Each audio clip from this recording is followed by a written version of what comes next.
Hey everyone, this is gonna be my first video breaking down film. So the goal of this channel is to just break down film, mostly of Knicks games. I'm a massive Knicks fan, so that's just gonna be naturally the games that I watch the most of. And I'll just break down cool plays that I see and some of the things I'm excited for the season in today's clip. So yeah, for today's clip, I'm just gonna analyze the Knicks versus Timberwolves, the preseason game that got pretty intense. So it was fun to see some of the stuff that we're gonna run and some of the defensive schemes that we're gonna run. So without further ado, enjoy the rest of the breakdown. So starting off here, this play I'm really excited about, even though I didn't see it that much in this game. But it's just Cat bringing up the ball in a delay action, and then he shoots it from there.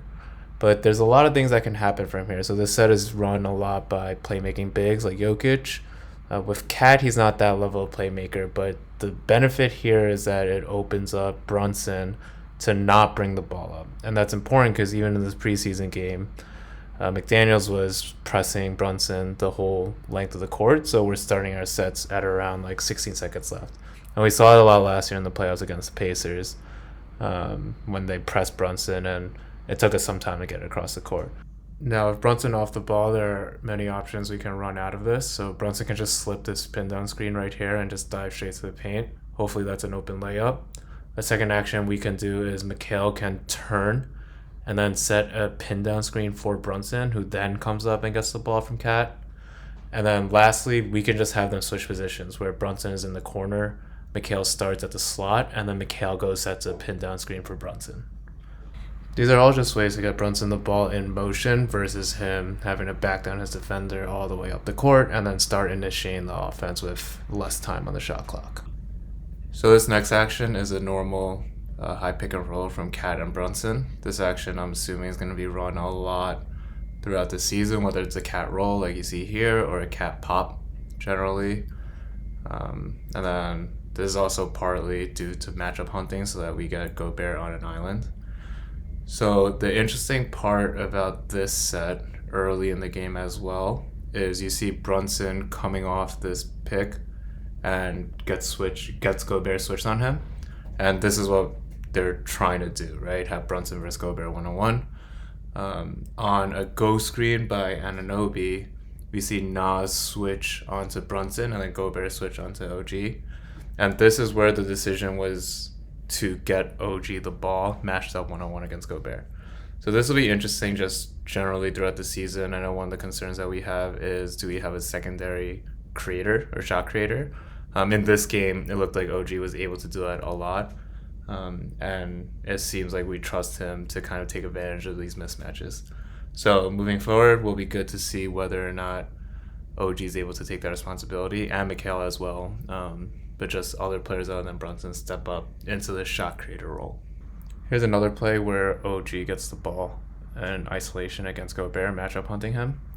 In this action, OG sets a down screen for Cat, and Cat can choose to curl around here and kind of post up in this low post action, where Brunson can flow into dribble handoff in an empty corner. We saw this action against Charlotte in the preseason game, where Brunson smoked a wide open layup, but it was a good action. In this play, Cat actually rejects that screen and decides to pop up to the top of the key. And then when he's there, he sees Gobert switch onto OG, immediately gets OG the ball to match up on Gobert, and then OG finishes this layup. So just another action where OG in isolation is trying to take advantage and shot create for himself. Here's the exact play I was describing, except Karl-Anthony Towns will come into the low post, into a handoff with Brunson in that empty corner for a wide open layup. So this play is the second play after Brunson gets subbed out in the third quarter. So these are super important possessions just to give Brunson some rest and being able to create some offense. And this is where you really see the benefit of trading for Cat come into play. So Cat sets the screen here, and because of his ability to shoot, you can see Gobert being just slightly out of position. He really should be closer to the nail, where he can help on this pick even more, but because of Cat's gravity, he's just a little off. That forces this wing defender to come closer to the nail and really commit to this help, leaving OG open on the wing for an open three. He has one more pass here, gives it to Shamet, who hits the side of the backboard, but bad result, good play. So switching to the defensive side of the ball, I think this is the scariest defensive lineup without Mitch Rob yet. It's 4 switchable wings and Cat. So the defensive philosophy is going to be to switch all except for Cat. So you can see Josh Hart coming off this down screen. Cat's not going to move. He's going to stay where he is. And then Hart is going to pass his man off to OG. So it's very switchable at the top. OG's going to do the same exact thing with McHale, and I'm assuming they do the same thing with McBride as well. Just switch at the top, no effort needed. And then OG gets the steal here, takes it for an easy breakaway layup. So here's the literal next defensive possession, which again results in another stop. I think one of the cool things about this possession is you can see that OG picks up Naz Reid on the way down, which was not his first defensive assignment. And that's easy to do when you can switch 1 through 4 and when that's the defensive philosophy to switch 1 through 4. When you see this pick come, you can see Josh Hart once again very early tell OG to switch.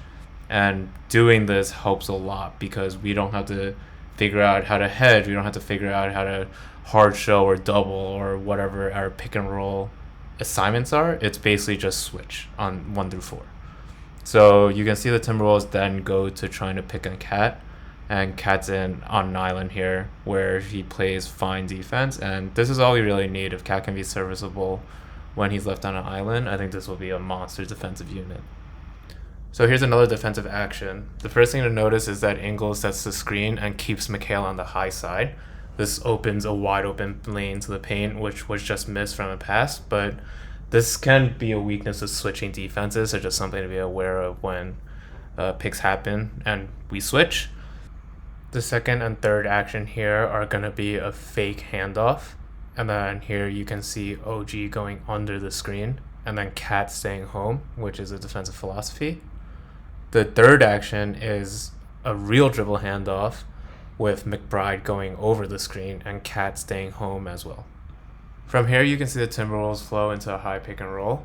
And McBride here tries to get over as best as he can, but he doesn't make it in time. And this is when the handoff finally happens to Cat. So Cat switches onto the ball handler, and McHale is right there in help as a low man, which is the right thing to do. Shamet and OG now have to cover the remaining 3 players on the perimeter. Shamet goes to guard the closest pass, which is in the corner, and then OG has the remaining 2 players. And this, because of OG's defensive abilities, is fine, and he can read this pass as he does in this possession, and then we get a steal and a turnover from it.